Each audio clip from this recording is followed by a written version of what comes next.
할렐루야. 고난주간 특별 새벽 기도회 요한복음에서 첫 번째 시간입니다. 요한복음 1장 1절에서 5절입니다.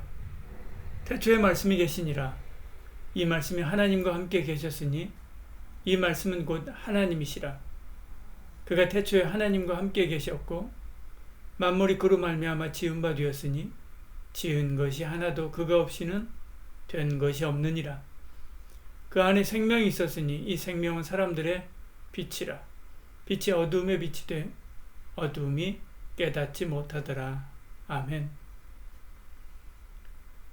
요한복음을 기록한 목적은 우리가 그 이름을 힘입어 생명을 얻게 하려 하는 것이다. 그렇게 요한복음 20장 31절에 말씀합니다.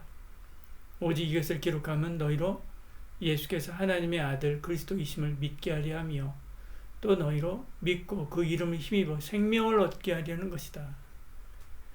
그러면 그 예수님이 누구이기에 우리에게 생명을 주시는가? 하나님이시기 때문에 그렇죠. 1절 2절에 말씀합니다. 태초에 말씀이 계시니라. 말씀이 하나님과 함께 계셨으니 이 말씀은 곧 하나님이시라. 그가 태초에 하나님과 함께 계셨고 그렇게 말씀하죠. 이렇듯 요한복음은 예수님이 하나님이다 라고 하는 말로 시작합니다. 성경의 첫 문장에 등장하는 태초가 보이는 우주의 출발이라고 한다면 요한복음의 첫 문장에 등장하는 태초는 그 이전 영원한 상태를 말합니다. 시작도 끝도 없는 영원한 하나님이 영원히 계시던 창조 이전의 시간이지요. 말씀은 로고스입니다. 예로부터 동양은 사람이 만물 안에 있고 만물과 함께한다 그렇게 생각했지요. 우리를 자연의 일부로 생각하는 것입니다. 그래서 음양오행이라고 하는 자연의 이치와 흐름을 따라 살아야 한다라고 생각을 했지요. 반면에 서양은 보이는 세상 이면에 완전한 어떤 세계가 있다라고 생각했습니다.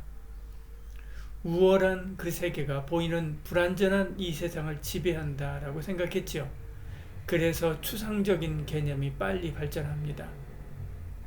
헬라는 보이는 이 세상을 움직이는 것은 이상적이면서도 이성적인 어떤 원리라고 생각했는데 반해 유대인은 인격적인 실체가 있다 그렇게 생각을 했죠. 그 인격적인 실체가 바로 로고스이고 말씀입니다. 곧 하나님이지요. 그래서 성경은 곳곳에 하나님이 말씀으로 온 세상을 지으셨다 그렇게 말씀합니다. 시편 33편 6절도 이렇게 말씀합니다. 여호와의 말씀으로 하늘이 지음되었으며 그 만상을 그의 입의 기운으로 이루었도다 말씀하죠. 그가 1절의 말씀이고 14절에 말씀이 육신이 되었는데 보니까 그가 독생자 예수님이다 그렇게 말씀하고 있는 것을 보죠. 말씀이 육신이 되어 우리 가운데 거하심에 그의 영광을 보니 아버지의 독생자의 은혜 영광이요 은혜와 진리가 충만하더라 그렇게 말씀합니다. 예수님은 영원 전부터 계신 하나님이십니다. 요한일서 5장 20절 이렇게 말씀하죠. 우리가 참된 자 그의 아들 예수 그리스도 안에 있는 것이니 그는 참 하나님이시요 영생이시라 말씀합니다. 영원 전부터 온 세상을 다스리시는 하나님, 나의 삶도 다스리시는 하나님, 나에게 생명을 주시기도 하시고 거두기도 하시는 하나님, 나의 인생을 풍성하게도 하시고 가난하게도 하시는 하나님, 예수님은 온 우주의 하나님이면서 곧 나의 하나님이지요. 뿐만 아니라 예수님은 모든 것을 지으신 창조주이십니다. 3절에 말씀하죠. 만물이 그로 말미암아 지은 바 되었으니 지은 것이 하나도 그가 없이는 된 것이 없느니라 그렇게 말씀합니다. 요한복음만 그러지 않습니다. 히브리서도 그렇게 말씀하죠. 이 모든 날 마지막에 아들을 통하여 우리에게 말씀하였으니 이 아들을 만유의 상속자로 세우시고 또 그로 말미암아 모든 세계를 지으셨느니라 말씀하죠. 하나님이 빛이 있으라 하시니까 그대로 되었습니다. 이때 빛이 있으라 하신 말씀, 이 말씀이 곧 예수님이지요. 그래서 요한계시록에서는 예수님의 이름을 하나님의 말씀이다 그렇게 이야기합니다. 요한계시록 19장 13절에 그가 피 뿌린 옷을 입었는데 그 이름은 하나님의 말씀이라 칭하더라. 그렇게 말씀하죠. 만물이 말씀하신 예수님으로 말미암아 지어졌습니다.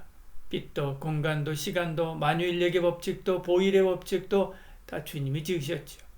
솔부엉이도 북극의 흰수염 고래도 양쯔강의 악어도 주님이 만드셨습니다. 우리 눈에 보이거나 보이지 않거나 인식할 수 있는 모든 것을, 아니 인식하지 못하는 것조차도 예수님이 지으셨지요. 만물이 그에게 창조되되 하늘과 땅에서 보이는 것들과 보이지 않는 것들과, 골로새 1장 16절 이렇게 말씀하죠. 이 모든 것은 주님을 위해서 창조되었습니다. 그래서 후반절에 골로새 1장 6절 16절 후반절에요. 그를 위해 창조되었고 그렇게 말씀하는 거죠. 에베소서에서는 더 구체적으로 주의 선한 일을 위하여 지음받았다 그렇게 이야기합니다. 우리는 그가 만드신 바라, 그리스도 예수 안에서 선한 일을 위하여 지으심 받은 자니 그렇게 말씀하죠. 우리가 주의 선한 일을 위해 힘쓸 때 이 모든 것을 책임지십니다.